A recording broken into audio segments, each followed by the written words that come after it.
ఈరోజు దేవుని వాగ్దానం మీకా గ్రంథం 7వ అధ్యాయం 19వ వచనం.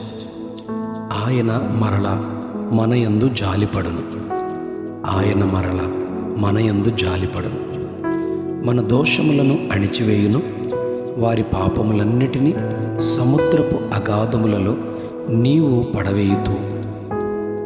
పరిశుద్ధ గ్రంథంలో పాత నిబంధన భాగంలో ప్రవక్తలలో ఒకరైన మీకా దేవుని విలువైన శాశ్వతమైన ప్రేమను ఇలా తెలియజేసే ఈ మాటను ప్రవచిస్తున్నాడు.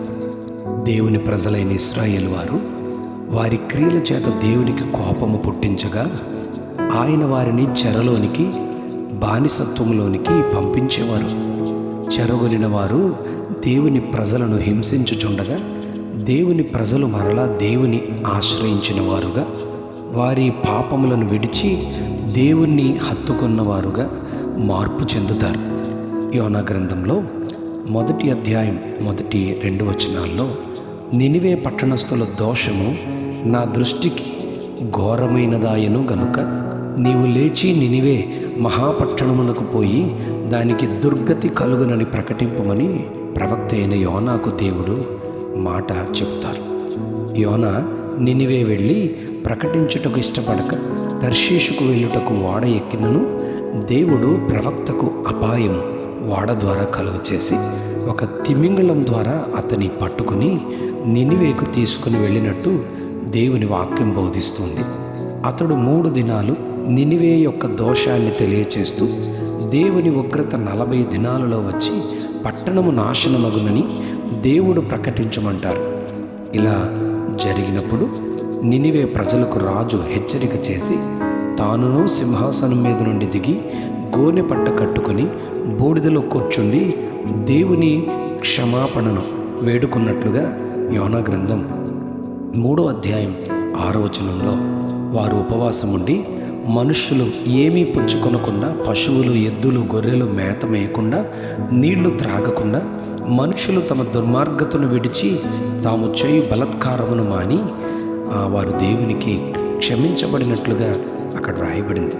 3వ అధ్యాయం 10వ వచనంలో ఈ నినివే వారు తమ నడతలను మానుకొనగా, చెడు నడతలను మానుకొనగా, వారు చేయుచున్న క్రియలను దేవుడు చూచి పశ్చాత్తప్తుడై వారికి చేయుదునని మాట ఇచ్చిన కీడు చేయకుండా మానివేసినని రాయబడింది. యెషయా గ్రంథం 57వ అధ్యాయం 16-19 వచనాల్లో దేవుని కనికరము, ప్రేమ మనం ధ్యానించగలుగుతాం.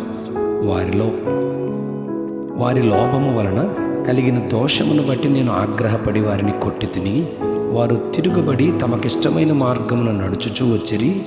నేను మార్పు చెందిన వారి ప్రవర్తనను చూశాను. వారిని స్వస్థపరుస్తాను, వారిని నడిపిస్తాను. వారిలో దుఃఖించు వారిని ఓదార్చుచు నేనే వారిని స్వస్థపరుచుదునని దేవుడు ప్రకటిస్తున్నాడు.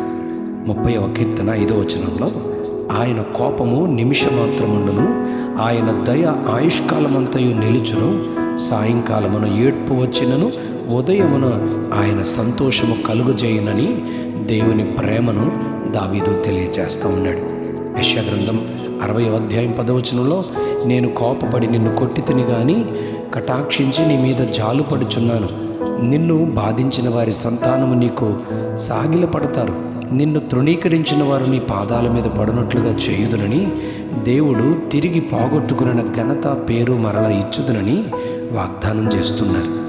ఈ శ్రమనొందిన దేవుని ప్రజలు శ్రమలో మీకా గ్రంథం 7వ అధ్యాయం 9వ వచనంలో ఇలా మాట్లాడుతున్నారు. నేను యెహోవా దృష్టికి పాపం చేశాను గనుక ఆయన నా పక్షమున వ్యాజ్యమాడి నా పక్షమున న్యాయము తీర్చు వరకు నేను ఆయన కోపాగ్నిని సహిస్తాను. ఆయన నన్ను వెలుగులోనికి రప్పిస్తారు. ఆయన నీతిని నేను చూచెదను అని దేవుని కొరకు కనిపెట్టుచు తమ పాపమును ఒప్పుకున్నందువలన మీకా గ్రంథం 7వ అధ్యాయం 19వ వచనంలో నేను వారి పాపములన్నిటినీ సముద్రపు అగాధములో పడవేయుదును, వారి దోషములను అణిచివేతును, నేను మరలా నీ యందు జాలిపడుదునని వాగ్దానం ప్రభు చేస్తూ ఉన్నారు.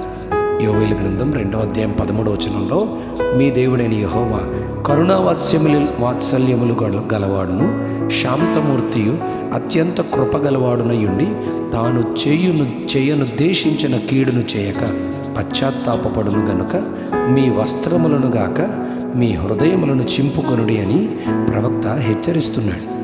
అతిక్రమములు దాచిపెట్టువాడు వర్ధిల్లడు, వాటిని ఒప్పుకొని విడిచిపెట్టువాడు కనికరము పొందునని దేవుని వాక్యం బోధిస్తుంది.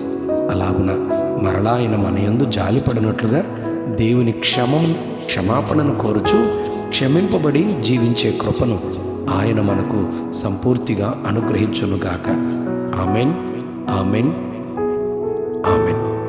ఆయన మరలా మన యందు జాలిపడును, ఆయనే మరలా మన యందు జాలిపడును గాక. ఆమెన్.